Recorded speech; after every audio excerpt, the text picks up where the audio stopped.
topics and opinions expressed in the following show are solely those of the host and their guests and not those of W4CY Radio, its employees, or affiliates. We make no recommendations or endorsements for radio show programs, services, or products mentioned on air or on our web. No liability, explicit or implied, shall be extended to W4CY Radio or its employees or affiliates. Any questions or comments should be directed to those show hosts. Thank you for choosing W4CY Radio.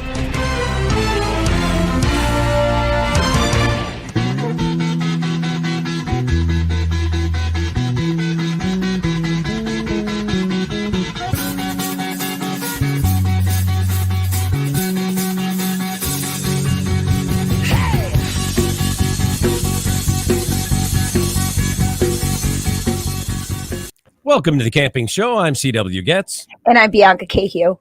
Good evening. It is Wednesday, August 3rd, 2022. We have an 84-degree Fahrenheit sunny day here in north central Illinois. We kind of have another heat wave going on, don't we? It's coming. I heard yes. 100-plus degrees, man. The dog days.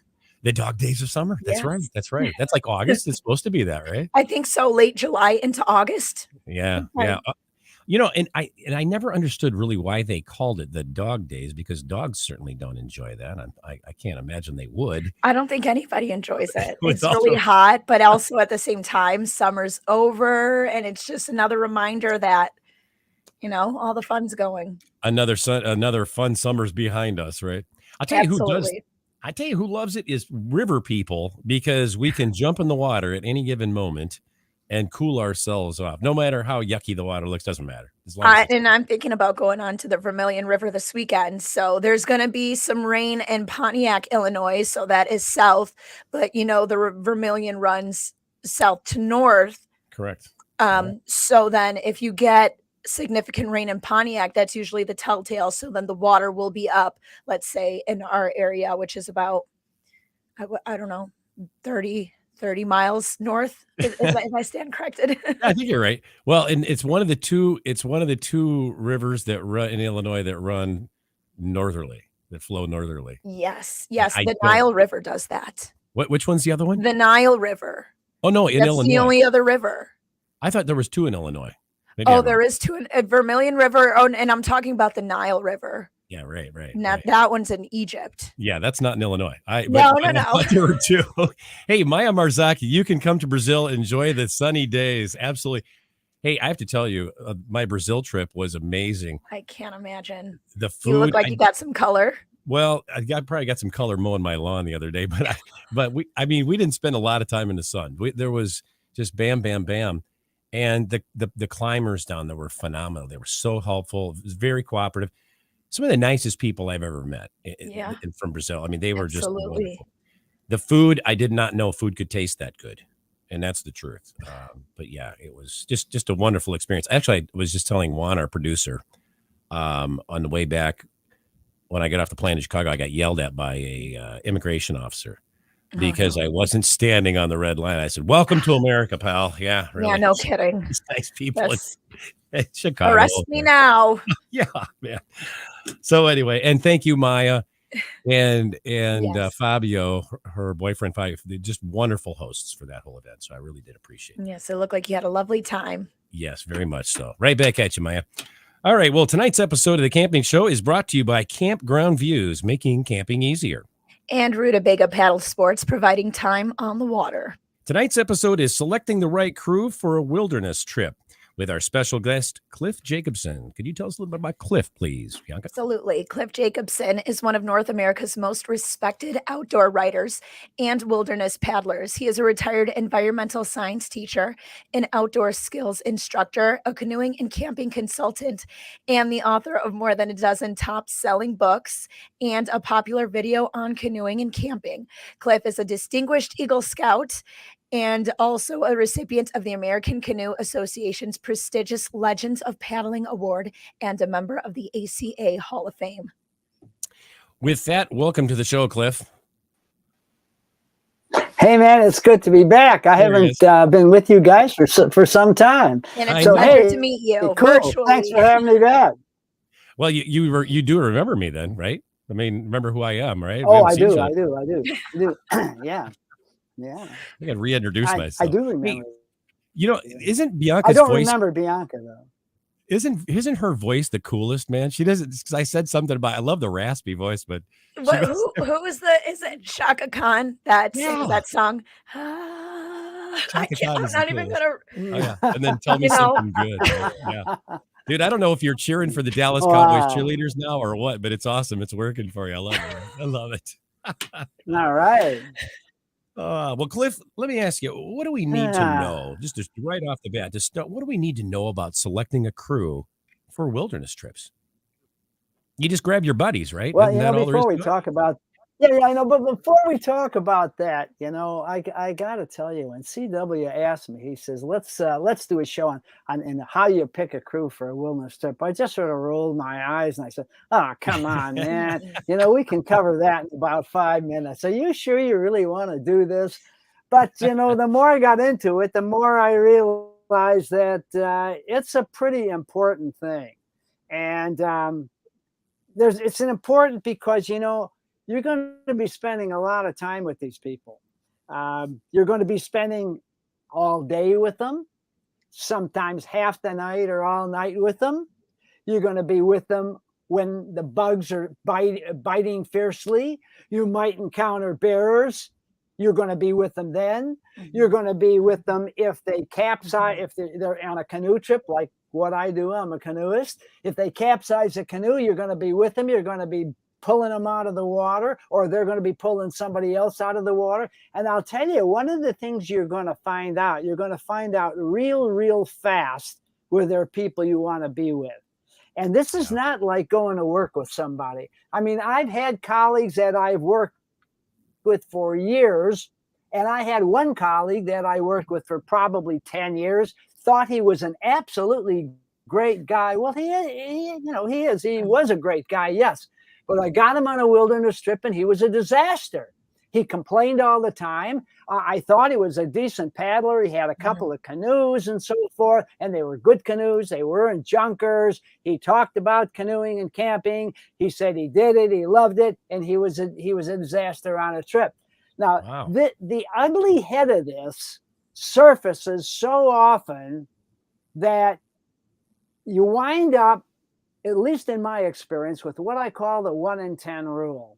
And the 1 in 10 rule seems like no matter how hard you try, 1 in every 10 people in your crew is going to be a jerk. Wow. I have lots of stories.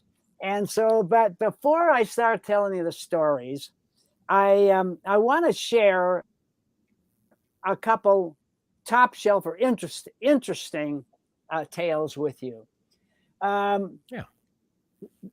First one I want to tell you about is I had a friend of mine, and he was he's a retired doctor. He was CEO of Alina, and we've done a lot of trips together. We've done major Arctic trips together, and Tom was in the process of hiring a new doctor. And he had been talking to this new doctor. He was a young guy. He was like in his 20s. And the guy said that he had signed up for a canoe trip with me. I was leading canoe trips in northern Canada for the Science Museum, Minnesota. And so Tom called me on the phone. He says, I'm not going to hire this new guy till you tell me how he did. He says, you take him on that trip. And when he comes back, if he did great, he's hired. If he didn't do great, he's not hired. So, okay, we went on the trip, and it turned out the guy was really great. He was one of the first guys to get up in the morning, to start a fire. If it would be raining, it'd be miserable, it'd be cold. He never complained. He's always had a smile on his face. And so when we got back, I called Doc and I said, Doc, I said, I canoe trip, he's hired. All right. So about 3 or 4 months later, Tom calls me on the phone. He says, that's the best new doc I've ever hired. He says, I should send them all on canoe trips with you, pay you finder's fee. And I said, I'll take the finder's fee. but I mean, that sort of kind of drives the point home. How these people perform in the wilderness is a whole different ballgame and the way they perform on the job. On the job, you're there for 8 hours a day. Sometimes you can even hide a little bit during the day, but when 5 o'clock rolls around or whatever, you're out of there. You go home and you do what you want to do. So, trying to figure out what these people are going to be like isn't easy. You can look at their history. You can say, I've known them for years and years, but let me ask you this, not Cliff. easy. Yeah, because I would think, and I've done this before. I've like, hey, buddies, let's go on a trip together. There's 6 is always a good number, and you get your buddies there, and you find out that after the trip, maybe you're not all buddies anymore. And when you and Cliff, you said that, okay, the guy had all these canoes, he had this, he had that, he talked really good about. How do you? I mean, what do you do? Do you risk insulting someone and said, hey, let's go paddling before? I just want to see how you perform it. But how do you know any of this stuff beforehand? Well, okay. Unless you really know. Realistic. Yeah. Okay. So realistically, if say you want to do a wilderness trip, say you want to do a canoe trip in Canada. Okay. If you're going to do that, you're probably going to have a minimum of 6 people. In fact, if you're going to do a high adventure trip, probably almost anywhere that requires an airplane, you're probably going to wind up with about 6 people or maybe more. Why? Because you got an airplane. So 6 people is is getting down to 4 is minimal. But when you get to 6, now you're starting to get to the point where you're paying for the airplane, you're paying your expenses and whatever, making a little money for yourself if you want to do that. Right. So, but one of the things that I always did is because I didn't know any of these people, and I would say whether you know these people or you don't know these people probably isn't going to make a lot of difference unless you already spend a lot of time in the wilderness with them. I mean, if you've been on 3 or 4 day week-long backpacking trips with somebody, you know what he's like. But if you don't, and you're just trying to put a crew together, you're going to have to use some techniques to. We can talk about that in a second. Yeah. Very good. You still with us, Cliff? Okay, because I thought you froze there for a second. Yeah. Okay. So, well, all right. Let's talk about this. What I would do is I would call people on the phone first, and I call them and I have a nice long talk with them, and I tell them a little bit about the adventure. This is what do you feel like you can do this? And I also send them out a questionnaire. Now, here's the deal on the questionnaire. Don't take it too seriously. You might ask questions if you're canoeing. You might ask questions like, have you ever paddled rapids? Can you do an eddy turn? Can you do a peel out? Okay. Do you know can you do a high brace or a low brace? And if they just come back with question marks, okay, that person doesn't know anything.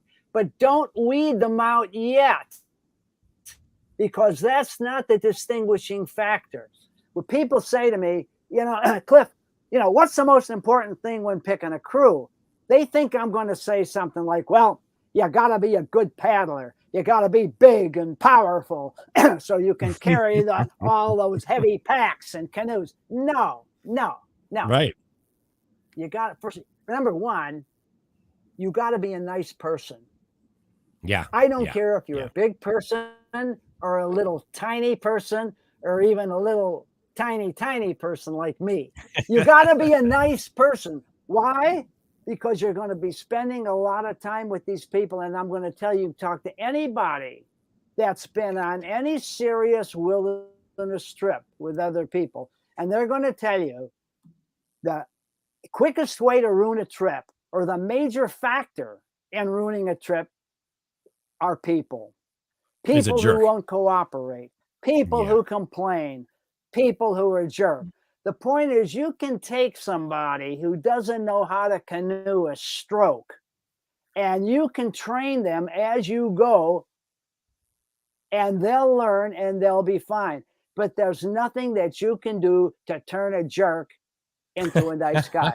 And I believe me, I've had a lot of jerks on my trips. Okay.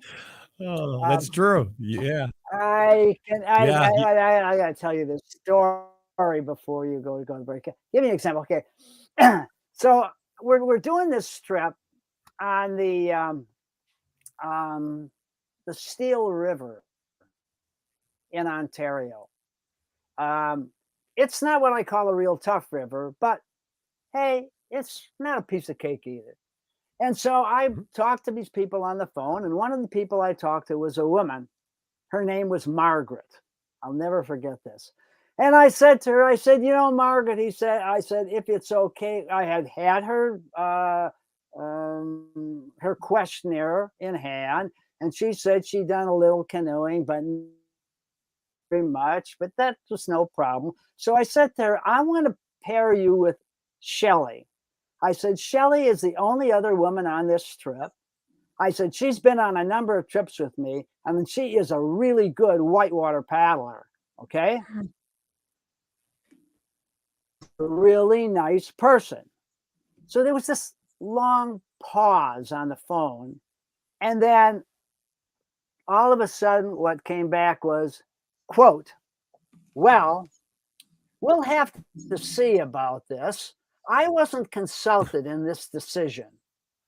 Oh, wow. Okay, right then I knew I have a problem.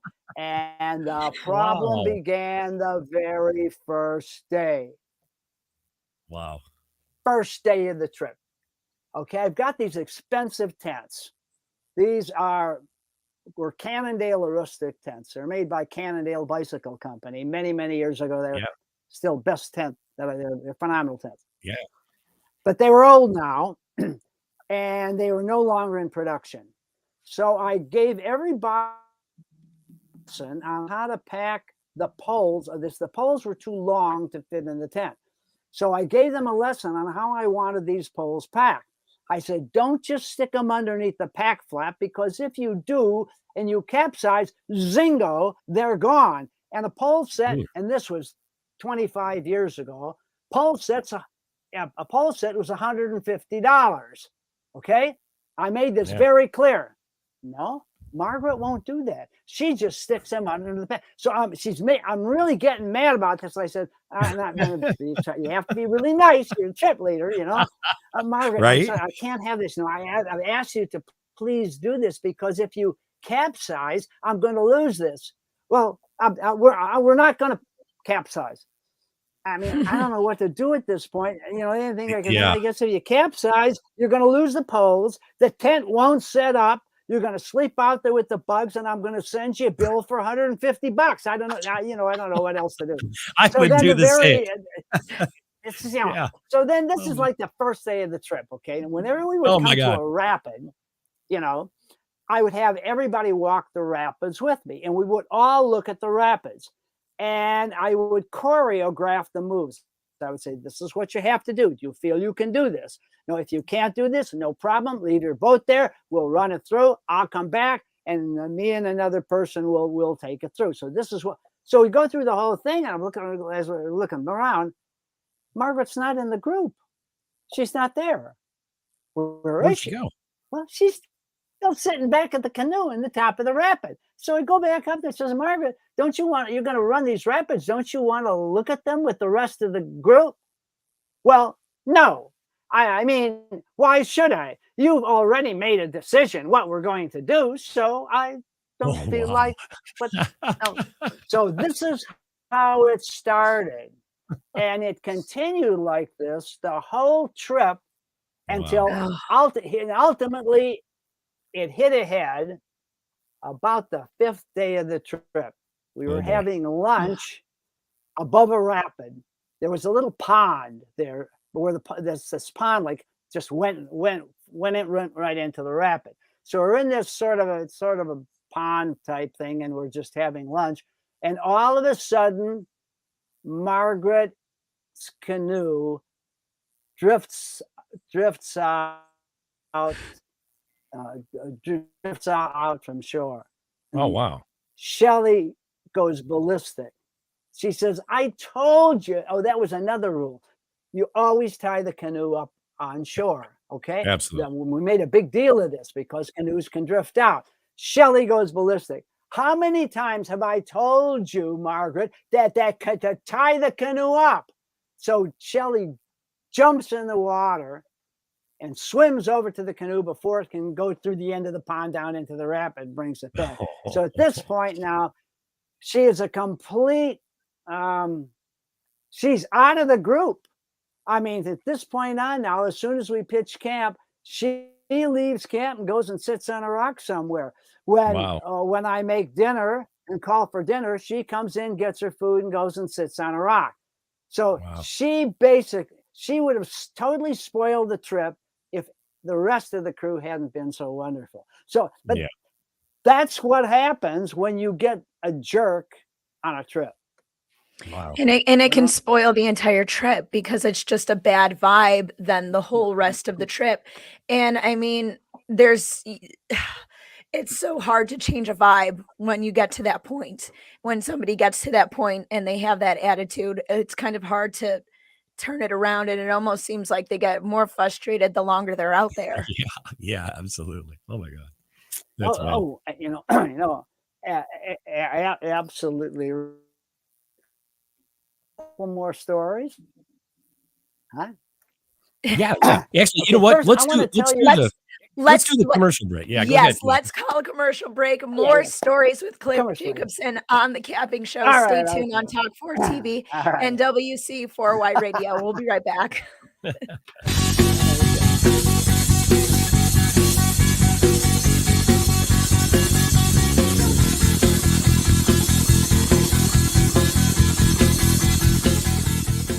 It is time to go camping. Introducing Campground View's virtual tours. You can tour the campground, see the sites, see if they are available, and click to book your perfect spot. Hit the open road and explore the amazing places found in nature. We make it easy to discover, find, and book your site so that you can go have the fun and freedom you seek. Campground View's virtual tours make it easy and simple for you to see where you are going. A few years ago, someone asked Rutabaga's owner, Darren Bush, "Hey, how long have you guys been selling boats?" Darren replied, "We don't sell boats. We sell time on the water." Of course, that comes in all types. We help people paddle more safely with Rutabaga outdoor programs. We rent canoes, kayaks, and stand-up paddleboards. We sell and install racks to get you from home to adventure. Rutubaga's got everything you need to get you out on the water, like paddles, life jackets, dry bags, and clothing. Rutabaga Paddle Sports, on the web at rutabaga.com. Mention you saw this ad on The Camping Show.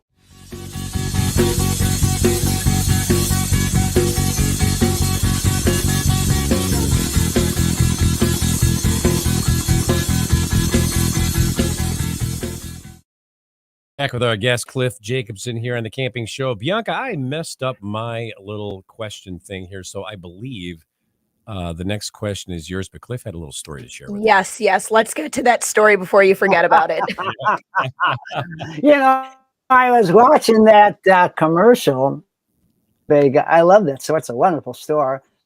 Yeah, how such a high-end camping and canoeing store got named after a vegetable. Yeah, that is true. I think Darren told us the story, but I can't remember what it was. I'm gonna have to ask. He must just really like rutabagas. He really must. He took it over, but I don't know. So I like rutabagas. Yeah, I don't know. You think about the North Face, Patagonia, rutabaga. Had to be a farmer. Had to be a farmer. That's funny. Well, so, hey, Cliff, I gotta tell you about. You remember I told you about this guy. He was a friend of mine. I told you we taught for like 10 years together, and he on this trip, and he turned out to be kind of a disaster. Okay. Yeah. So this is kind of an interesting story because it shows it just shows the difference between two approaches to the same thing. Mm-hmm. We did a river called the Snake. It's in the Yukon. This is not the Snake River in the western United States. This is in the Yukon. And it sort of parallels the South Nahanni River, okay? The snake is called the Little Nahanni. Well, the year we did the snake, it was super high water. There was actually some serious problems on that river with other canoeists.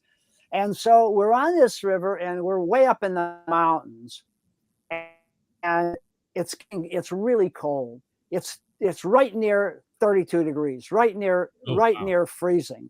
And we've been running rapids all day, and we are not making very good time because these are big rapids. They are dangerous rapids, and the water is very cold. And we have a lot of people who aren't that experienced. And so I'm looking downriver, and as far as I can see now, it's rapid after rapid after rapid. And the temperature is in about 35 degrees. I don't know what we're going to do tomorrow. I got to think on this. So the following morning, we wake up and it's snowing. Pretty good, too. And so I get up and we got, there's a fire going and everybody is sort of huddled. Everybody's warm, fine. We're having breakfast and so forth. And this one guy, he goes ballistic. We're gonna die here. How are we going to get out? We can't run those rapids. It's freezing. It's snowing. Cliff, get the satellite phone out. Call for a helicopter. Yeah, call for a helicopter. It's oh yeah, getting this whole crew out by helicopter. That'll probably cost $50,000 maybe. Yeah, I was just going to say that. Yeah. Okay. So he's just going crazy like this. This is we're going to die. We can't go on. We can't go on. And everybody's getting freaked. And just about then, my wife, Susie, exits the tent. She just gets out of the tent in the morning and she looks around, big smile on her face, and she goes, "It's snowing! Hey, you guys, it's snowing!" And she grabs snowballs and she starts throwing at people. Oh, wow. And it just totally breaks the atmosphere. Wow. And so those are the two contrasts that you can get when you, and so the other thing is I want to say again, it doesn't matter the size of the person or the sex of the person. In fact, I remember one young woman I had on an Arctic canoe trip, and we came in. Oh, well, we didn't finish the trip. We had to cross this big lake, but we got stopped by really bad weather. It's raining bloody murder. It's blowing probably 20 to 30 miles an hour. And it's like close to midnight. It stays pretty light. You're north of the Arctic Circle. And it's close to midnight and I can't even function anymore. And I get in my tent. I haven't eaten. Nobody's eaten. And I know I gotta get up and make some food, but I just can't. I'm just completely shocked. And just about then, this young woman with a smiley face comes around with a bunch of bars and not candy bars, stuff like that, and starts delivering it to everybody in the tents. Now that is a hero. She was a hero, okay, because she could do it. So don't talk to me about you got to have a big person or they got to be strong and powerful. The power is in here. Yes, that's where it is. The power's in there. Absolutely. And it's a mental thing, it's the willpower, it's all in your head. You can choose to have a good attitude despite the elements. You can choose to be positive, and sometimes people don't have that willpower. Sometimes people let the elements, the situations, their emotions drive them. And like you said earlier, that can spoil a trip. Cliff, I think with your wife, Susie coming out of the tent and saying things like, "Hey, it's snowing." I can imagine. Yeah. I can understand why you would fall in love with a woman like that. Oh, yeah. Yeah. It sounds like she radiates positivity. Absolutely. Kind of on the heels of that, I had, this is a different trip that I had. I had two men, both of which were diabetics. Okay. One of them had an insulin pump, The other boy. one had an attitude. And it went like this. Okay, I have to eat at precisely 12 o'clock. I have to eat precisely at 5 o'clock or 4 o'clock or whatever it was. I don't remember. But so we're going down a river and we're in the middle of a rapid or whatever. And I have to eat. I have to eat. And I'm really getting mad about this because, you know, if that's what you have to do, pull a bar or whatever out of your pack and eat. Okay, figure it out. Yep. And so what happened was the guy with the insulin pump, it was never a problem. He had it under control. He had it figured out. He was one of the favorite guys on the whole crew. The other guy, well, we sort of tolerated him. But you know what? He would never be invited back for another trip. Not. So it's even little teeny things like this, you know? Little things like you this. know, some people can be so particular. And you wouldn't find that out until you're staying with them for a couple of days and whatnot. And so, you know, I feel like also the more people you can have on the trip, the more chances are for meshing of personalities. And I wanted to ask you, has there been any like big personality meshes? Have there been any arguments between people, any fights? What have you seen? Just say it, Bianca. Fist fights. Just has everybody fist fights? Any fist cups? Anybody throwing anybody in the water? You know, pushing them down a rapid? Any blood? Any planting of spiders in the tents?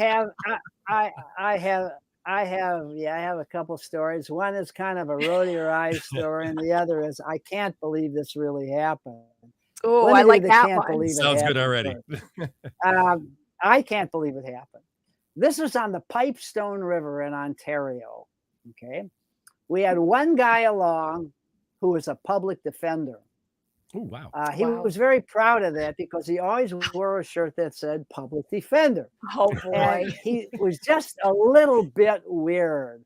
Just a little. He just did not have good social skills. And so, you know, like we would eat, he would always try to get away from the group like a little bit.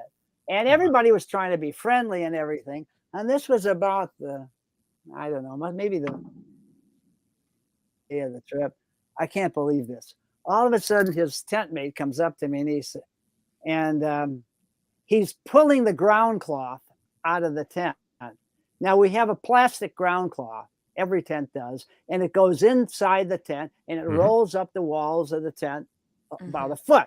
That's does two things. One, if any water gets in the tent, if it rains a lot, and a lot of times water can get into a tent if it rains a lot. I don't care how good a tent you have. Yeah. But if you had that ground cloth on the inside, the water's trapped between the ground cloth and the floor. That works too. So here is his partner pulling the ground cloth out. And I said, "Oh, what's going on?" He says, "You're not going to believe this. We'll call him John." Okay. John. John defecated in the tent. John Smith. Wait, what? What? I said, what? He said, yeah, he defecated in the tent. Why did he do that? He's taken this he defecated in the tent. Okay. Why did he do that, So Cliff? his partner has taken this ground cloth out down to the river to try to clean it off. And so I said, did you say anything to him? Did you talk to him? Or anything like that? And he said, yeah. I said, why'd you do it? And he says, well, it's kind of cold out. It was just too cold out. Wow.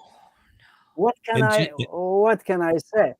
And he thought that I was a have good one idea. that's Jeez. You know, there's an old saying about goofiest. defecating where you live or something like that. Yeah, don't poop where you sleep, man, or whatever. Yeah, there's an old saying. That's right. And That's I right. Your dog knows. I don't even think they mean literally. I think that was just supposed to be metaphorically. And you have to use that literally with some people, apparently. Did you hear what Cliff said? Even your dog knows better than that, man. Oh, heck yes, he does. Oh, wow. Hey, you know, those people, there's a lot of weirdos in politics, in public office. Let me tell you, Cliff. I mean, I worked for the government at one point. There's a lot of freaks. I'm telling you. I'm willing to bet I'm gonna that get public mail out of that, defender. I know. I'm willing to bet the public defender has never been on a camping trip in his life. He'll never be. I don't even know. Who knows if he was even properly potty trained? I guarantee he'll never be invited on another one, at least a trip anyway, I'm sure. So Cliff, let me ask you, was he staying, the public defender was sharing a tent with another individual, right? Yeah, everybody has to share a tent with somebody. Did they share a tent for the rest of the trip after that? I would have slept outside. Yeah. Actually, what happens is on a canoe trip, you're packing in pairs, basically. See, so all your stuff's in the same canoe. You don't want half of your stuff in somebody else's canoe. If it starts to rain, you want to be able to get to your raincoat. If it gets buggy, you want to get to a head net or bug jacket or whatever. Or you may have a lot of money wrapped up and maybe you got expensive camera, stuff like that. You want that stuff with you, okay? So that needs to be in the same canoe with your partner. We've been on trips where sometimes you just have to split up people because the two of them can't get along. And I've done that. And there are times that you've been on trips where somebody, his skill level is so low, you cannot allow him to paddle with who he's paddling with because he's going to crash and burn. So then you have to split them up. But otherwise, you basically try to work out this partner thing. So you have two compatible people, but two people that have decent enough skills that they can get that canoe downriver without crashing and burning. Absolutely. It's like picking teammates for dodgeball. Always know. Yep. Yeah, I mean, you don't always know. I remember this was some years ago. We did a canoe trip in Canada, and we were all paddling solo canoes. Now, this was a first. This was the only trip I ever done where everybody was paddling solo canoe. This was on the Steel River in Ontario. And I interviewed this one guy, and he seemed great. First of all, he was trim, he was powerful. He had two racing canoes. He had another canoe. The guy skied the Birkebeiner, which is the big ski race in Minnesota every year, and he would finish in the top 50 or 60 or whatever. So he was a cross-country skier. He was a canoeist. He was a backpacker. This guy is going to be absolutely great. Sure. Okay. Yes. So we get on the river. Now I'm doing this trip. I'm doing this trip with a guy by the name of Steve Johnson, who Steve works for Paragus Northwoods Company in Ely, Minnesota, occasionally, once in a while, leading trips. Mm-hmm. He's like one of the best guides I've ever worked with. The guy's phenomenal. He actually lives out in the woods. He can do anything. He built his own cabin. He built his own vegetable, house, but below ground. Steve, he's been written up in a number of actually magazines and newspapers. He's a phenomenal paddler. So what's happening is the very first day of the trip, this guy is having trouble. He cannot back ferry a canoe. Now, back ferrying is a maneuver. For those people who don't understand it, if you've ever watched ducks swim across a river to get to the other side, you notice they don't swim straight across, because if they did, the current would carry them downstream. They point their little bodies on an upstream angle of about 45 degrees, and they paddle their little legs, and their little bodies go exactly straight across the river. It's two vectors, the speed of the current and the angle. I know how they figured this out. I don't know, but that's called an upstream ferry. Okay. So if you turn your canoe upstream and you turn it 45 degrees and you paddle on an angle like that, you'll go directly across the river. Now, if you turn it downstream and you paddle and you turn the canoe 45 degrees and you paddle backwards, you'll go across the river that way. So when you're in a fast moving river, you have to avoid obstacles. A lot of times that's what you do. You just turn the canoe about 30 to 45 degrees and you paddle backwards. And instead of running into the rock ahead, you go straight across the river. It's real important technique. Now, I showed people how to do this. I modeled it. Everybody could do it except this guy. He couldn't get it. I mean, we trained him again and again and again, and he couldn't get it, and he couldn't get it, and he couldn't get it. And he wanted to quit. Now he wants to quit. Well, how are we going to quit? I don't know. I can't go on. I can't go on. I can't go on. So it turns out the way the Steel River is, it makes a corner about halfway through the trip. You're about 4 days into the trip. It makes a corner, and then it goes into a series of many series of rapids. And so we're camped right at that turnaround area. And we don't know what to do with this guy. And suddenly there's a Canadian group that's parked that comes in and parks on the other side of the river. They're probably a little unhappy with us because they probably wanted this campground that we had, which was an excellent campsite. So the guy comes over and we're talking to him. Very nice people. He had a group of high school kids, or maybe they were college kids. I don't know. They're going down the river too.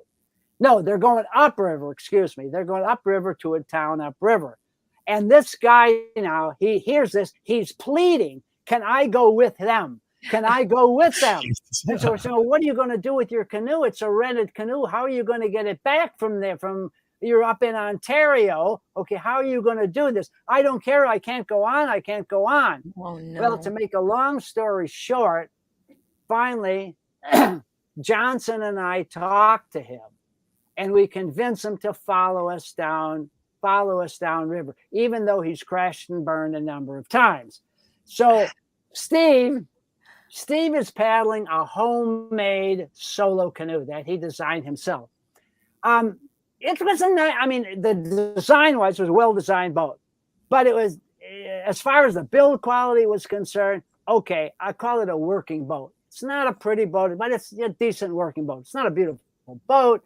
What's its value? Oh, well, this was quite a while ago. Its value would be maybe $200 outside. Oh, wow. Wow. So now Steve's a very good paddler. Okay. Mm-hmm. So Steve and I were popping into eddies and we're doing this other stuff. And then it starts. He starts saying, I want to buy your boat, Steve. I want to buy your boat. How much you want for it? So Steve says, $500. So $500. I mean, this is 20 some years ago. Okay. Wow. Okay. Yeah. You got a deal. Now, the point is this guy thought that if he bought Johnson's canoe, he could do everything Johnson can do, which brings us to an interesting observation about what's going on in the wilderness today. People don't want to learn things. They want to buy things. They think if they buy a better tent, they won't get wet in the rain. If they buy a better canoe or kayak, they won't hit as many rocks. They don't want to learn how to paddle. God forbid they should learn how to paddle. They don't want to learn camping skills. They don't want to learn whitewater canoeing skills. They don't want to learn anything. They just want to buy something. And they think what they buy is going to solve their problem. When everybody knows you could take an Olympic paddler, put him in a bathtub with a 2x4, and he'd do better than the vast majority of beginners. So anyway, another example of how you sometimes just don't know because this guy looked so good on paper. Oh, yeah.